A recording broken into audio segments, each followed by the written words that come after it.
என்ன மன்னிச்சிருங்க கார்த்தி. சந்திரகலா கிட்ட பணத்தை வாங்கிட்டு தான் நான் அந்த மாதிரி பொய் சொன்னேன்னு வீடியோ எடுத்து வச்சு இப்ப வர அந்த வீடியோவை காட்டி சந்திரகலா என்ன மிரட்டுறாங்க. அதான் எனக்கு வேற வழி தெரியல கார்த்தி. உங்ககிட்ட வர பேஷன்ஸ் எல்லாம் நீங்க சொல்றதெல்லாம் உண்மை நம்பி தானங்க போறாங்க. அவங்க நம்பிக்கைக்கு இப்படிதான் நீங்க துரோகம் பண்ணுவீங்களா? இதெல்லாம் உங்களுக்கு அசிங்கமா இல்ல? உங்களுக்கு தான் நான் தேங்க்ஸ் சொல்லணும். ஒரு உண்மை தெரிஞ்சதும் அதோட பின் விளைவுகளை பத்தி யோசிக்காம தைரியமா நீங்க வந்து எல்லாத்தையும் சொன்னீங்கல்ல. இல்லைன்னா எனக்கு இந்த உண்மையெல்லாம் தெரிஞ்சிருக்காதுங்க. என் அம்மா கூட வேணும்னே எதையும் மறைக்கலண்ணா. அவங்க ப்ரொஃபஷனை வச்சு சந்திரகலா மிரட்டினதுனாலதான் அம்மா இப்படி ஒரு பொய்ய சொல்லிருக்காங்க. அவங்கள தயவு செஞ்சு மன்னிச்சிருங்கண்ணா.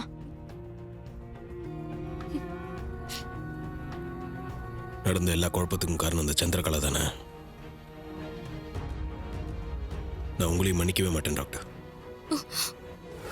இவங்க சொன்ன பொய்க்கு பயந்து தான் நான் இத்தனை நாள் ரேவதி விட்டு விலகி இருந்தேன். இதுக்கு மேல ரேவதி கிட்ட எதையும் மறைக்கணும்னு எனக்கு எந்த அவசியமும் இல்லை.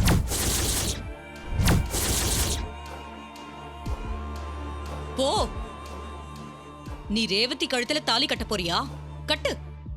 ஆனா அதே நேரம் உன் மாமா ஏன் கழுத்துல கட்டின தாலி இறங்கிடும்.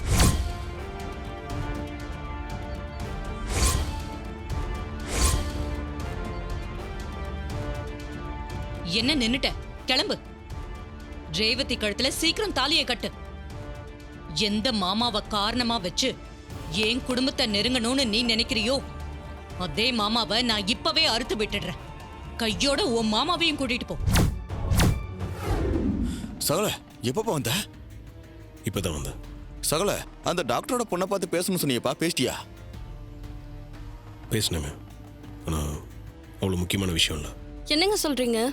இங்க வந்து அந்த பொண்ணு அந்த கத்துச்சே. இல்ல, அது நம்ம நினைச்ச அளவுக்கு ரொம்ப முக்கியமான விஷயம்லாம் இல்லை.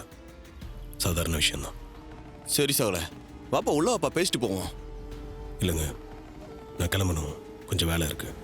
சரிப்பா. அம்பி இங்கதான் இருக்காரு.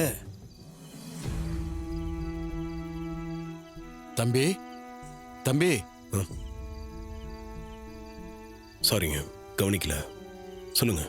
தம்பி, கலசம் வந்தாச்சு. நாளைக்கு மறுநாள் காலையில கலச பூஜை ஆரம்பமாயிரும். திருவிழா எந்த குறைபாடுகளும் இல்லாம சிறப்பா நடக்கணும் தம்பி.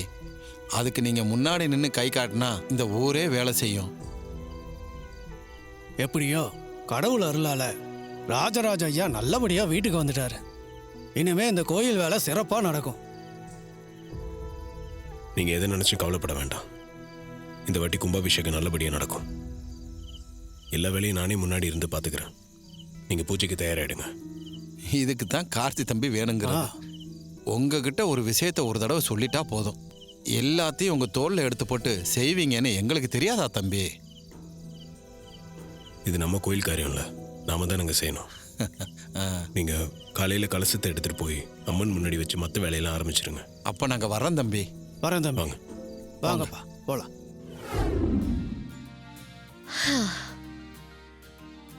இத்தனை ட்ரெஸ் போட்டு பார்த்துட்டோம்.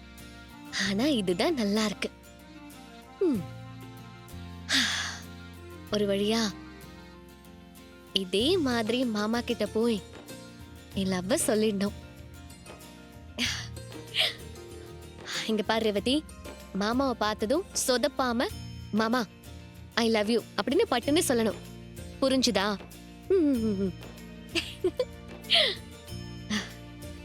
இது கொஞ்சம். Madam, courier.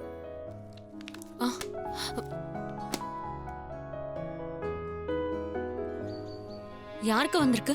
ரேவதின்றவங்களுக்கு. என் அக்காவுக்கு தான். இருங்க வர சொல்றேன். சரிங்க. அக்கா, ரேவதி அக்கா, கொரியர் வந்திருக்கு. உங்க பேர் சொல்லுங்க. எதுக்கும் சிஸ்டம்ல செக் பண்ணி பாக்குறேன். என்னோட பேர் ரேவதி. 1 செகண்ட்.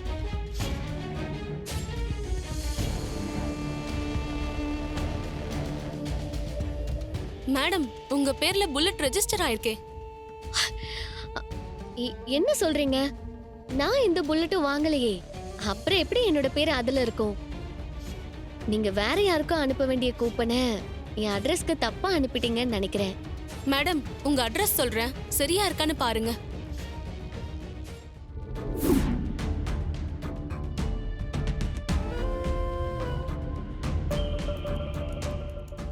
அட்ரஸ் கரெக்டா தான் இருக்கு. ஆனா நான் எதுவும் புல்லட் வாங்கலையே. மேடம் நான் இங்க புதுசா ஜாயின் பண்ணிருக்கேன். இதெல்லாம் எப்பவும் நடந்த சேல்ஸ். மேனேஜர் இன்னும் 2 மணி நேரத்துல ஷோரூம்க்கு வந்துருவாரு. உங்களுக்கு ஏதாவது டவுட் இருந்தா நீங்க நேர்ல வந்து ஃபைலை செக் பண்ணி பாத்துக்கோங்க மேடம். சரி, ஓகே, நான் வரேன். என்ன இந்த பொண்ணு பேர் அட்ரஸ் எல்லாம் சரியா இருக்குன்னு சொல்றா? ஆனா புல்லட் எப்படி? நான் புல்லட் வாங்கினேனா? யாருக்கு வாங்கின? யாரு? கொஞ்சம் கூட ஸ்ட்ரைக் ஆகலையே. அப்பாக்கா மாமாக்கா? ஆனா அவங்க யாரும் புல்லட் யூஸ் பண்ணி நான் பார்த்ததே இல்லையே. வீட்லயும் புல்லட் இல்ல. அப்புறம் எப்படி ஷோரூம்ல ஏன் பேர் இருக்கும்? ஒரே குழப்பமா இருக்கு. ஷோரூம்ல போய் பேசிட்டு வந்துடலாம், அதான் சரியா இருக்கும். நீங்க டாக்டர் படிச்சவங்களாச்சே, கொஞ்சம் மரியாதையா நடந்துக்கலாம்னு நினைச்சது தப்பா போச்சுல? நான் தான் நீங்க சொன்னதும் என் பொண்ணு அங்க இருந்து கூட்டிட்டு வந்துட்டேன்ல. என்ன கூட்டிட்டு வந்துட்ட?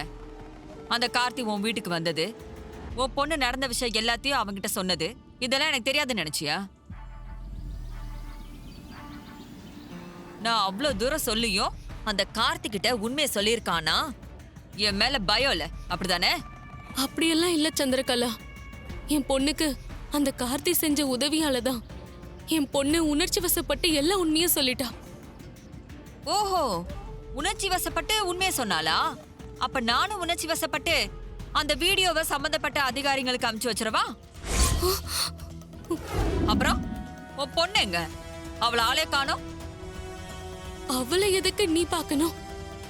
நான் தான் சாரி கேட்டுட்டேன்ல. நீ சாரி கேட்டுட்டா போதுமா? உன் பொண்ணு பண்ண காரியத்தால எந்த விஷயத்தை இவ்ளோ நாளா ரேவதிக்கு தெரியாம பாத்துக்கிட்டு இருந்தோமோ அதே விஷயம் இப்ப கார்த்திக்கு தெரிஞ்சிருச்சு. அது எப்ப வேணாலும் ரேவதி காதுக்கு வரும். அதுக்கு காரணமான நீ இந்த ஊர்லயே இருக்க கூடாது. என் அக்கா உறுதியா சொல்லிட்டா. அதனால பெட்டி படிக்க எல்லாம் கட்டிக்கிட்டு இந்த ஊரை விட்டு கிளம்புற வழியை பாரு. என்ன சந்திரா இப்படி திடுதிப்புன்னு சொன்னா நான் என் பொண்ணோட எங்க போறது? இந்த கேள்வி எல்லாம் உன் பொண்ணு கிட்ட நடந்த விஷயத்தை எல்லாம் சொல்றதுக்கு முன்னாடி யோசிக்கணும். இப்ப டூ லேட். நான் சொல்றத கேட்காம இந்த ஊர்லயே தங்கணும்னு நினைச்சீங்க, நீ காசு வாங்கின வீடியோ என்கிட்ட தான் இருக்கு. அதை வச்சு உன்னை உள்ள தள்ள எனக்கு ஒரு நிமிஷம் ஆகாது.